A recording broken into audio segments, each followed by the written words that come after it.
नमस्कार दोस्तों।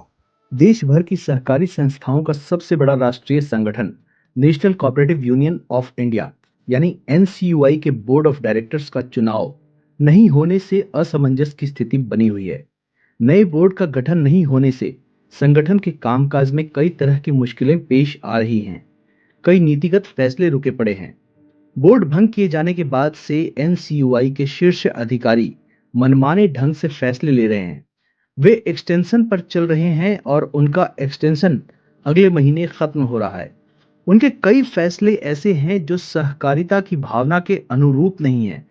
Cooperative India को जो जानकारी मिली है, उसके अनुसार उनके द्वारा लिए गए साल भर के फैसलों की जांच भी हो सकती है। कोऑपरेटिव की भावना से अनजान आला अफसरों ने इस संस्था को पहले ही पंगु बना रखा है। संस्था से दर्जन भर अधिकारियों का रिटायरमेंट हो चुका है, जिसके चलते उनके काम का दायित्व दूसरे लोगों के कंधे पर डाल दिया गया है।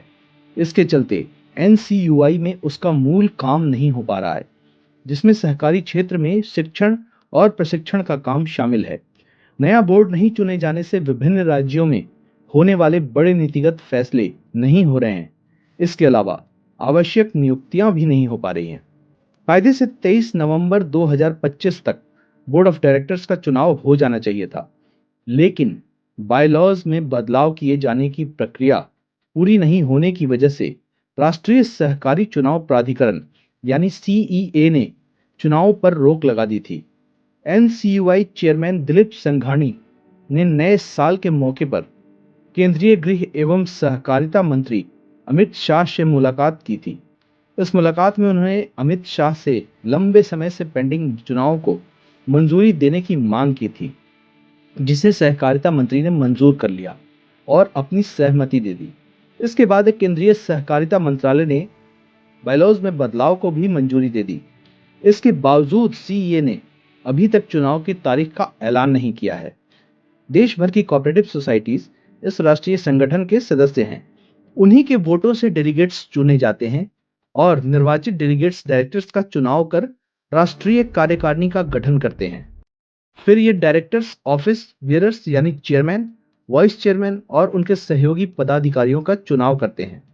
अपने गठन के बाद सीईए पहली बार एनसीयूआई का चुनाव करा रहा है। सीईए के अध्यक्ष पूर्व सहकारिता सचिव डीके सिंह हैं। कोऑपरेटिव इंडिया को जो जानकारी मिली है, उसके मुताबिक अब एनसीयूआई के बोर्ड में दो वाइस चेयरमैन की जगह एक ही वाइस चेयरमैन होंगे।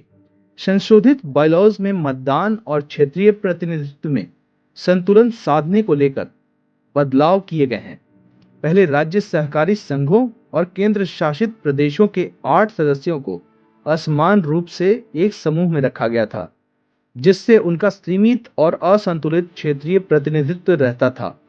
इस नए ढांचे में इन संघों को स्पष्ट रूप से 7 निर्वाचन क्षेत्रों में पुनर्गठित किया गया है, जिनमें से प्रत्येक क्षेत्र से एक सदस्य का चुनाव होगा। इसमें एनसीयूआई के बोर्ड में पूर्व, पश्चिम, उत्तर, दक्षिण और केंद्र शासित प्रदेशों का समान क्षेत्रीय संतुलन रहेगा।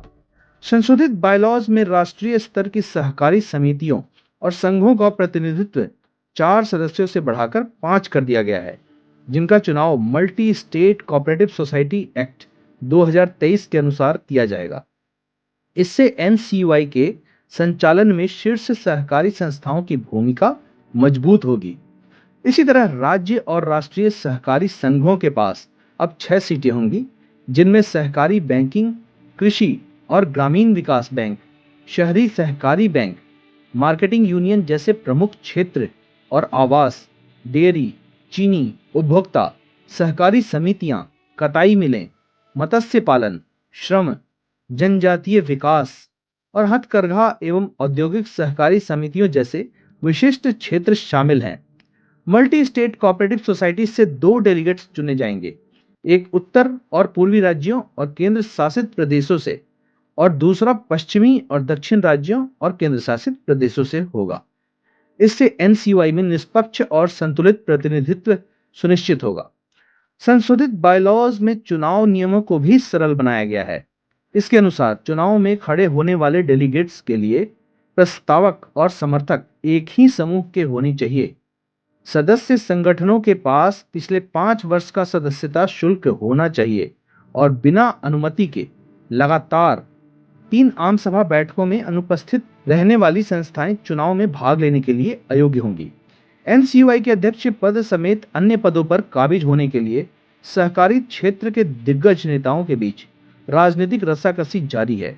अगर सहमति से डायरेक्टर्स और ऑफिस बियरर्स नहीं चुने गए तो चुनाव की प्रतिस्पर्धा बढ़ेगी। तो दोस्तों, ये वीडियो अगर आपको पसंद आया हो तो कमेंट जरूर करें, वीडियो को लाइक और ज़्यादा से ज़्यादा शेयर करें। अगर आपने अभी तक चैनल को सब्सक्राइब नहीं किया है तो सब्सक्राइब जरूर कर लें ताकि इस तरह के हर वीडियो के अपडेट्स आपको तुरंत मिल सके। नमस्कार।